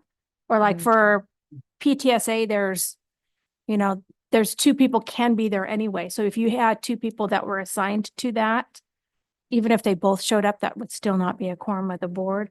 And the council is so large, hearing from 2 of them with 2 people. But it's building those relationships. I came up through PTSA, but they're different people now than they were 15 years ago. So, I think for me, it's the relationship building piece that I appreciate. Okay, so I think standard approach would be to have assignments and then backups. So I think historically the board president has been at foundation meetings and I've gone to all of them, and the ones I can't go, Sydney's gone to. So having past president in that capacity makes sense.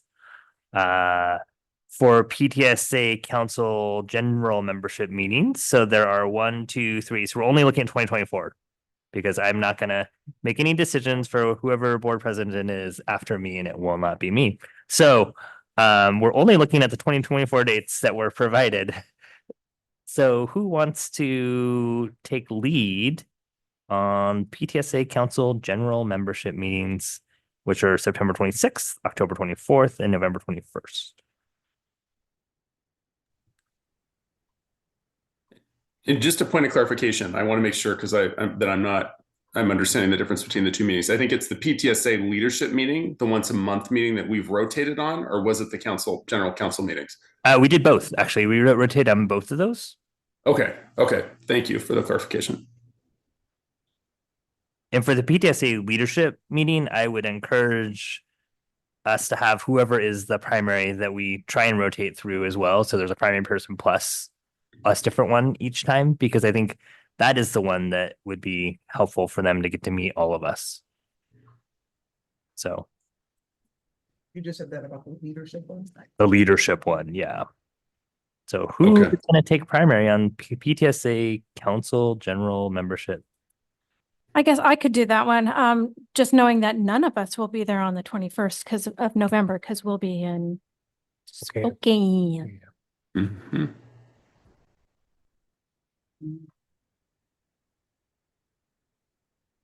Okay, so that is Director Moraldo. Who wants to be backup for 2024 PTSA Council General Membership meeting? I'll be happy to. Director Taylor. Okay, you got that. Next one is PTSA leadership. Who would like to be lead on that?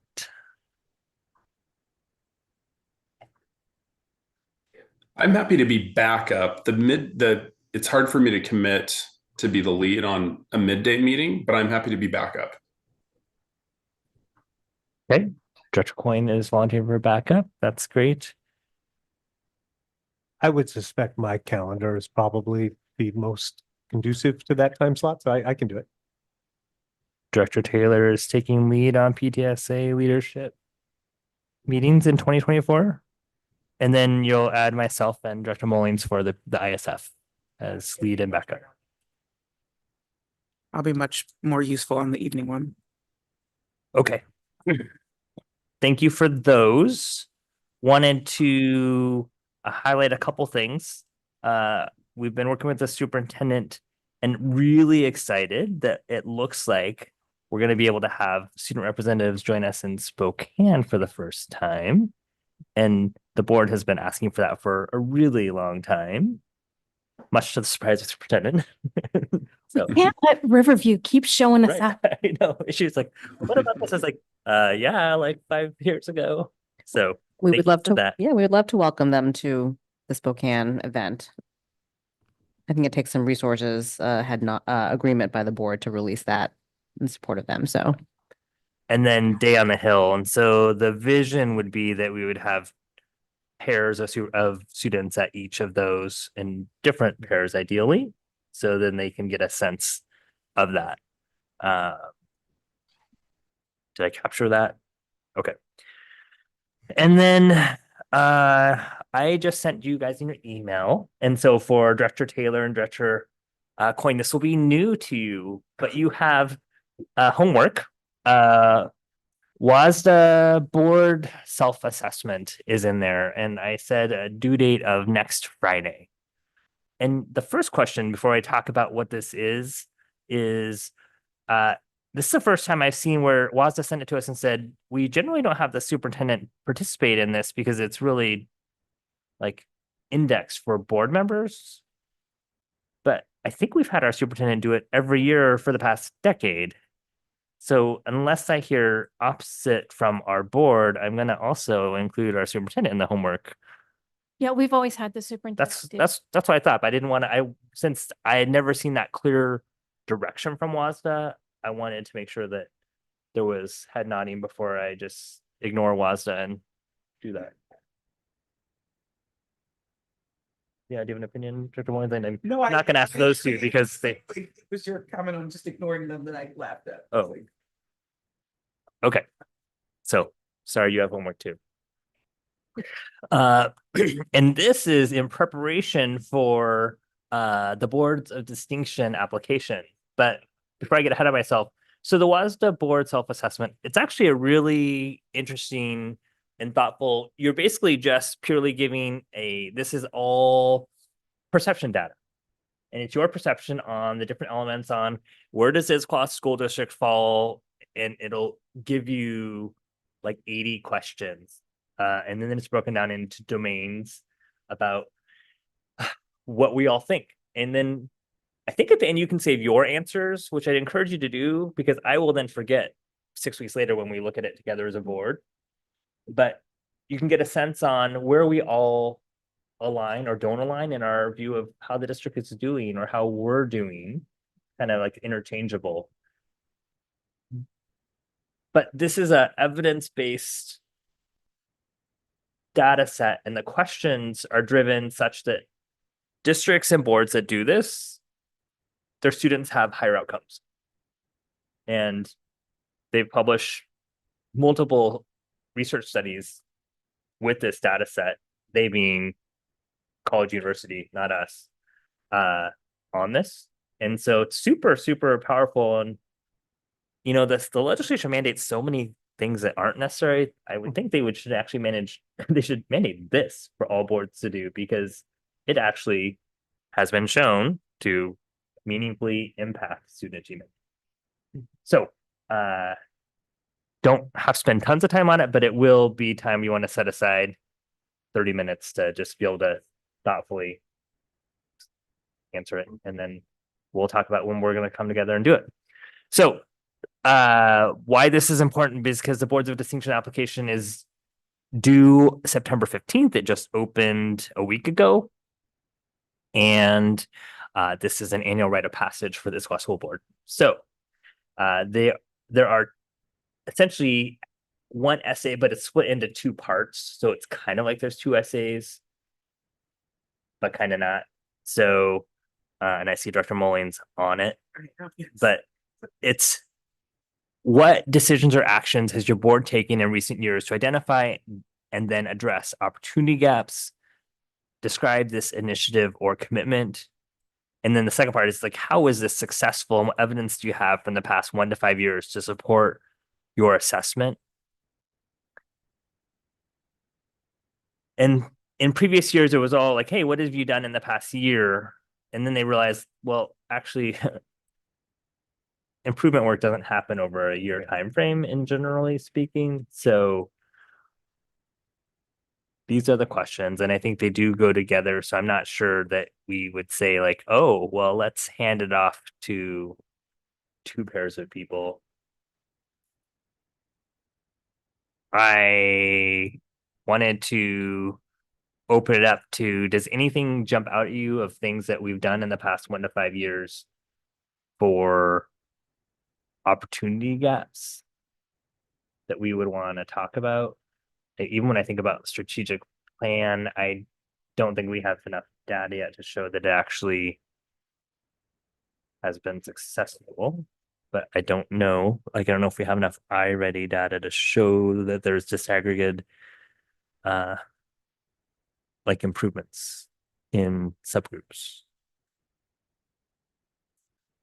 I think the fact that you, as a board, adopted a strategic plan that ties to the mission and have given the sort of directional support and feedback for the kinds of system indicators that we are more publicly coming back to on a regular basis to review, I think is step one. From the data that we've had from iReady, I think we want to look at the SBA data because that's the indicator that we're looking at as part of the monitoring for ENDS1, or the mission rather.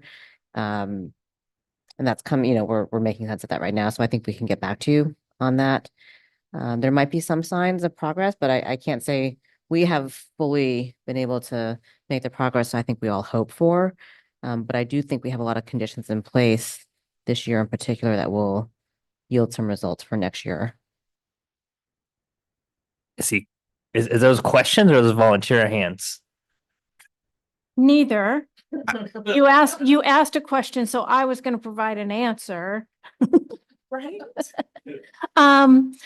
So I would say that definitely our strategic plan, I do believe we can be even more specific into some of the work that teaching and learning has done with iReady, with the science of reading, like where we're actually being focused. And where we're focusing our attention. I think also looking at, I don't know what the results are, but to look at discipline data with regards, I'd say over the past 5 years, really looking at reducing the amount of exclusion and how has that had an impact specifically on our gaps. I had another one and it just left. It's gone. See, that's why you don't want me writing anything. I forget things just off the top of my head. Oh, you're not getting off that easy. Just a thought too. Sorry, if I Oh, interrupted. Dr. Bowie, that's great. A thought on, given that Issaquah has been such an established board for many years, and as I'm saying this, I realize I might be volunteering myself to help with some of this. But what if we, were to look at also highlighting board transition and what we've gone through transitioning in 2 new board members, particularly 2 new board members that took the seats of 2 very tenured board members, and that transition and how we continue to do that, to speak to, transition on a board and how we continue to keep a successful board successful, even through a transition.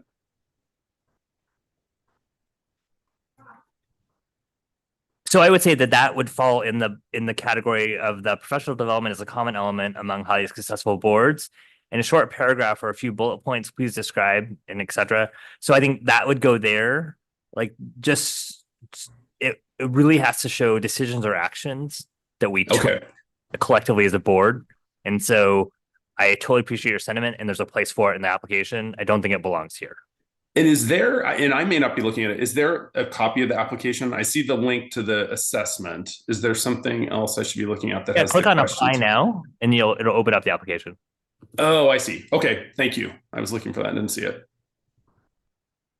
So the comment I was going to make, I'm looking at last year's application, and I think it is probably worth us revisiting some of these, because closing the opportunity gaps was a longstanding question for sure. And the things we pointed out last year, which I think it'd be interesting to explore again to see if we have more data or better data, is one is our focus on SEL at all levels. And this, the idea of basically having interventions, building belonging, and having a system-wide investment in SEL, that was one of our items that we were calling out as an investment we made over recent years.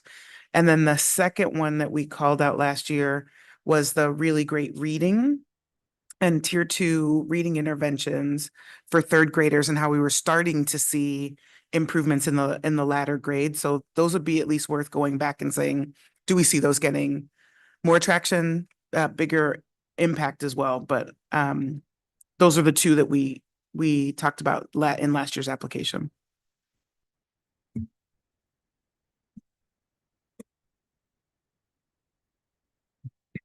Okay, so people can think about that and decide who wants to take the lead on writing this. And so I'd encourage you to sort of think and explore, think about data, think about the conversations we've had collectively over the past few years, and then we can work on writing. I think this is going to be the 1 year that Director Taylor and Director Coyne get a free pass, their only year. So I don't agree with that. So I think I may be on the app closure question, but in looking at the other questions, I think to Director Coyne's point about so how do these actions demonstrate your board's progress towards state standards? What have you learned and made adjustments? I think they get a role in that. So This new I don't think they get application, off. I'm happy to help. I mean, I wonder, could we have 3 of us? I mean, I'm happy to be the new board voice if there's 2 tenured board members that are with it, because I'm still unclear in terms of definitely willing to add value, but I'm not sure the value I'll be able to add, but definitely willing to volunteer. I definitely think we need to have, I mean, I'm reading through the questions, so I did not read through these before, but they build on each other, which they've not done in the past. In the past, it's been easy to divide up. You two do this, you two do that. You are the person putting everything together, right? And so it was a nice, easy 5 split, but these 5 questions are actually very integrated with each other.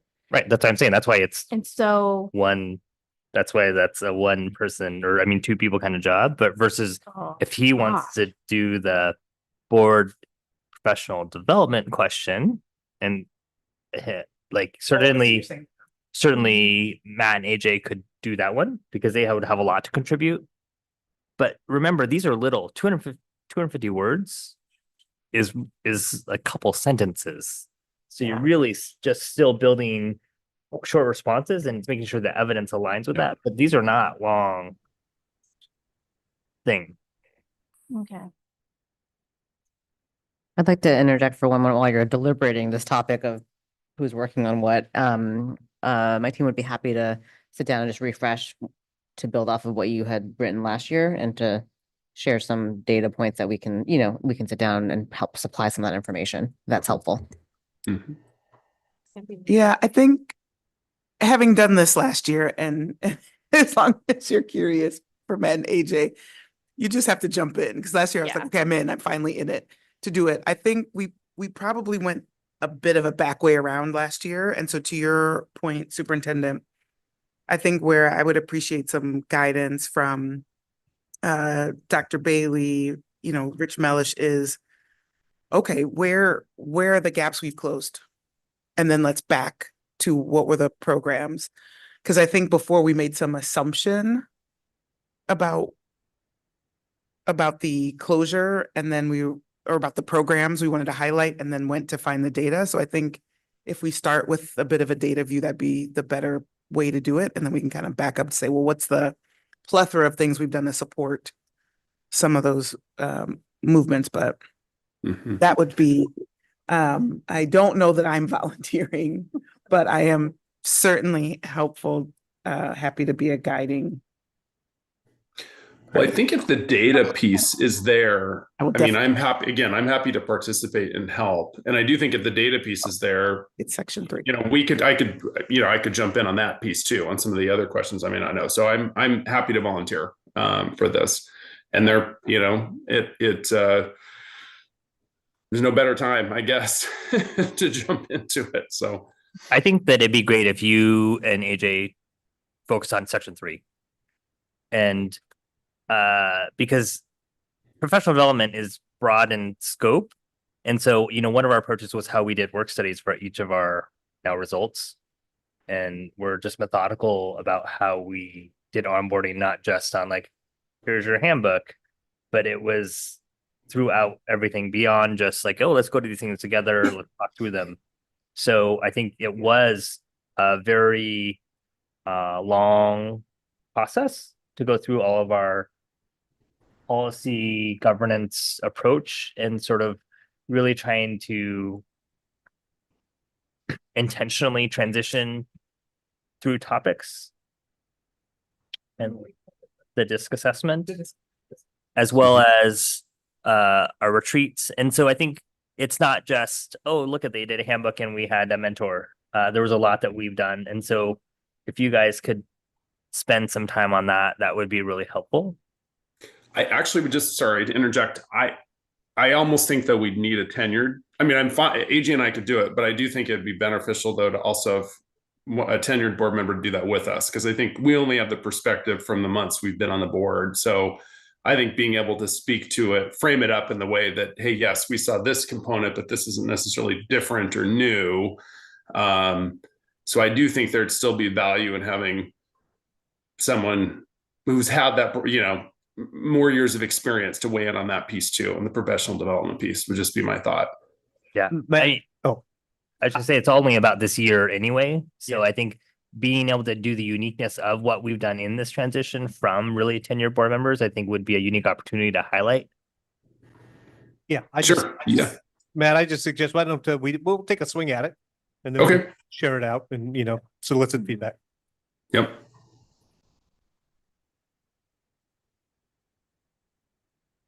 Any other thoughts on that? Otherwise, we will pick this up at our next meeting. So you said the due date was September 15. September 15. I worry if we don't get a bit more specific, we'll run into some time crunch. Do you feel okay coming back on the 22nd? Oh, I do. I mean, I was planning on being the writer of section. Okay.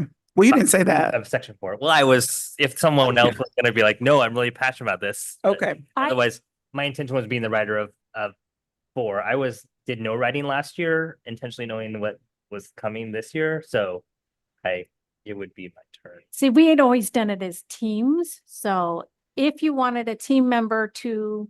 Oh, I'll send it to the whole board to provide input on editing. I meant during the process, but if you're just going to pan it out yourself, fine. Well, I was looking for volunteers. So you just got to volunteer for your section. To And support then you in that work. if we can say maybe by 22, if we can get some support from staff on some of that gap closure input and the data and some pointers on what are you seeing by the 22 for these two, that'd be great. And I'm happy to do reviews and updates at the end.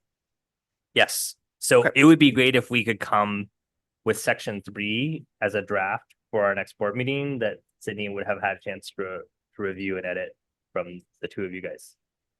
Yeah. And Harlan, I'm having trouble finding the application. Can you tell me where to find it with the actual questions? I will let board members send it to all of us by email so that you can see it. Okay, that would be great because that timeline sounds good. I just need to make sure I have the access to the questions. So I know which one. Question. Yep. Yeah.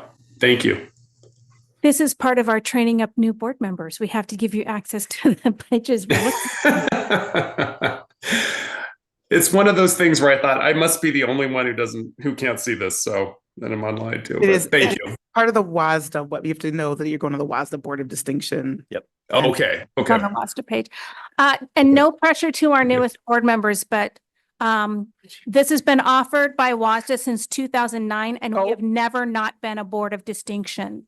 We're the only school board in the state who has been a board of distinction every year. Well, if it doesn't happen this year, I guess we know. No, what it will weak happen. links are. It will happen. And the last time we were board of the year was when I transitioned onto the board, so it's been a while. It's been. And I guess question to board of distinction, and who knows, maybe there are people from the public that are still listening in. What does that mean exactly? I know we talked about the questions, but what does that distinction mean? Is there something, are there like, what does that mean exactly? It's rooted in the key works of the school board. There's actually different standards, school board standards. And so in previous years, they would have the opportunity gap closure, and they would have a section where you could talk about a specific standard.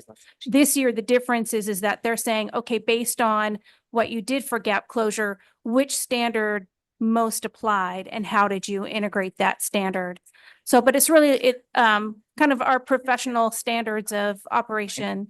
And that can also be found on the WASDA website. Okay, great. Well, and I think it might be good too, because I know we've highlighted it, or at least it's been highlighted for years.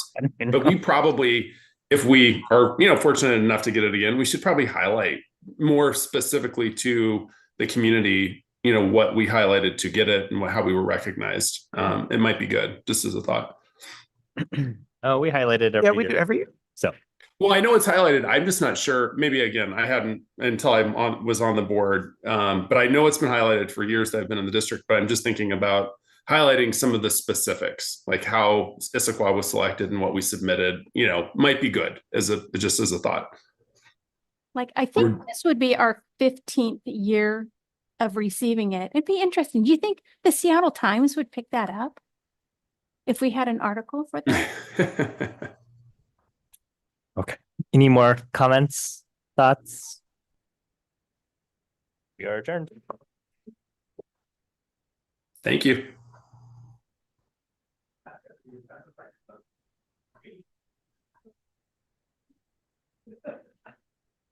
Well, my new job is basically going to be you for another hour or so.